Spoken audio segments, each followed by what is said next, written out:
밀가루 반죽을 기름에 튀긴 서양식 빵, 당 떨어질 때 먹으면 눈이 확 떠지는 디저트, 몸엔 안 좋다고 하는데 입에는 너무 좋잖아요. 우리나라에 꽈배기가 있다면 서양엔 도넛이 있습니다. 우리가 알기로 도넛의 고향이라고 하면 미국이죠. 그런데 도넛이 사실 네덜란드 음식인 올리볼렌으로부터 기원됐다는 얘기가 있습니다. 심지어 생긴 것도 지금과는 완전히 달랐는데요. 기름을 뜻하는 올리와 공을 뜻하는 볼, 그러니까 기름에 튀긴 공이란 뜻이죠. 생긴 걸 보시면 동그랗게 생겼습니다. 그래서 어떻게 올리볼렌은 지금 도넛과 같은 모양이 됐을까요? 그러니까 도넛은 왜 구멍이 뚫리게 됐을까요? 그 기원이 참 다양한데요. 19세기에 헨슨 그레고리라는 사람이 그 기원이다라는 말도 있고, 네덜란드에서 미국으로 이민 간 누군가가 개발한 모양이다라는 말도 있는데, 어쨌든 결론은 하나로 도달합니다. 올리볼렌을 해먹는데 공 모양으로 반죽을 굴려서 튀기니까 이게 겉보기엔 다 익었는데 속이 잘 안 익었던 거예요. 왜 우리도 감자나 고구마 삶을 때 속이 잘 안 익어서 젓가락으로 쿡쿡 찔러보잖아요. 그래서 속까지 잘 익게 하려고 가운데에 구멍을 뚫어버렸다는 겁니다. 너무 단순하면서도 똑똑한 결정 아닌가요? 그래서 오늘 들려드릴 주제는 뚫린 빵을 세상에서 제일 잘 다룬 두 브랜드 이야기입니다.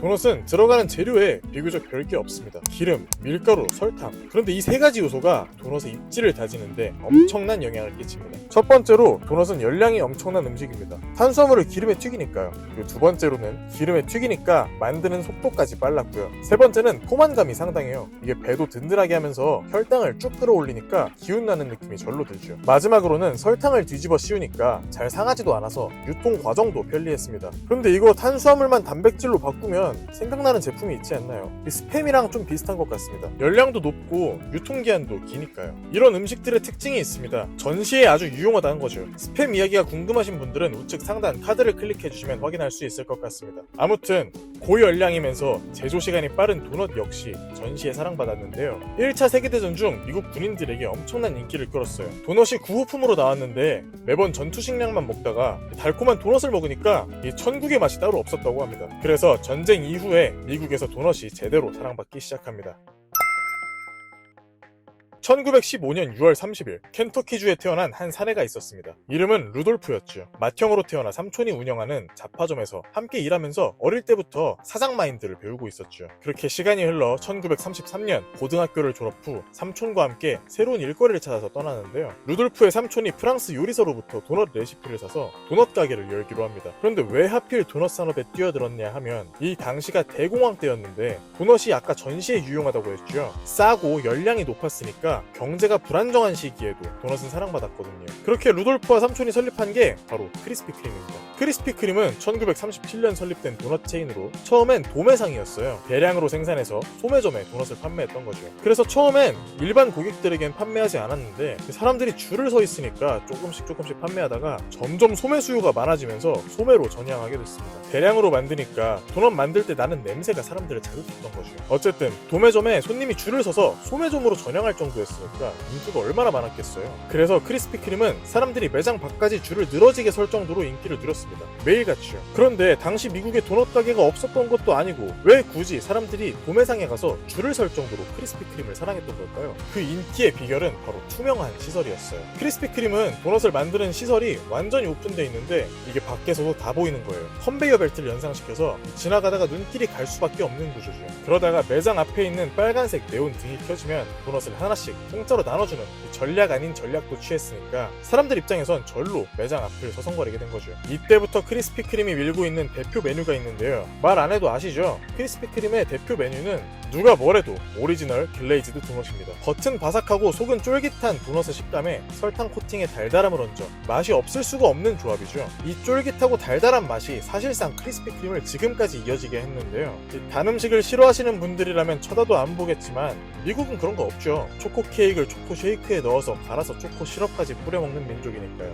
도넛이 그 정도는 아니지만 아무튼 열량이 낮다고 볼 수는 없습니다. 오리지널 글레이즈드 하나 열량이 햇반 3분의 2쯤 되는 201칼로리니까요. 드셔본 분들은 아시겠지만 이 오리지널 글레이즈드는 이 두세 입, 아니 한 입에 드시는 분도 봤습니다. 그렇게 쉽게 쑥쑥 들어가는 음식이라 절제하기가 쉽지가 않은데요. 그런데 크리스피크림은 이 칼로리를 홍보 포인트로 잡습니다. 밥 한 공기 열량이 안 된다는 거죠. 한 개만 먹으면 맞는 말이긴 한데 이 홍보에 당해서 도넛을 먹는 사람이 있었을까요? 어쨌든 그런 홍보 포인트에 속은 건지 알면서도 당한 건지 미국의 전설적인 가수 엘비스 프레슬리가 크리스피크림을 너무 사랑해서 2, 3일에 한 번씩 크리스피크림 더즌을 먹고 100kg가 넘기도 했습니다.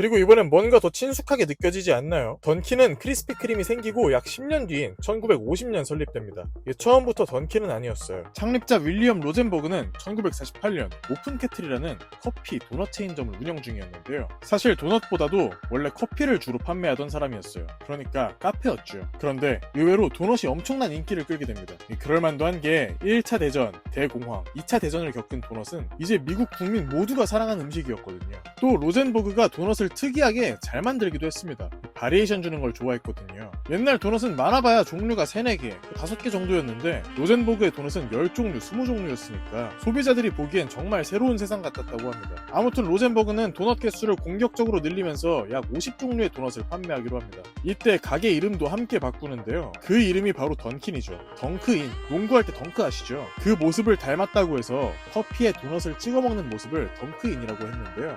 이렇게 먹는 게 당시 유행했던 방식이라고 합니다. 그래서 커피에도 자신이 있었고 도넛에도 자신이 있던 로젠버그는 마침 이런 문화가 있으니까 이거다 싶은 거죠. 그리고 카페 출신이었던지라 매장 안에서 도넛을 먹는 문화를 만들었어요.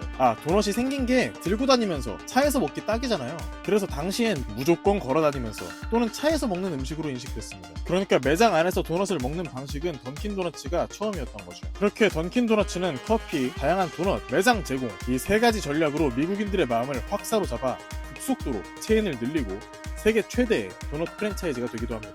그런데 영광이 언제까지나 지속될 수는 없죠. 2000년대에 들어 던킨의 위상이 점점 하락하는데요. 커피만 놓고 보자면 스타벅스에 밀리고 커피와 함께하는 메뉴를 보자면 맥도날드나 버거킹처럼 패스트푸드점에서도 커피를 판매하면서 도넛이 타 메뉴들과 경쟁해야 되니까 이리 치이고 저리 치이고 이 던킨만의 아이덴티티가 흐려졌습니다. 특히 미국을 제외한 전 세계 판매 중 40%를 차지했던 대한민국의 경우 2013년 903개에 달했던 점포수가 2018년에는 684개로 5년 동안 200개가 넘는 매장이 폐점했습니다. 장사가 안 됐으니까요.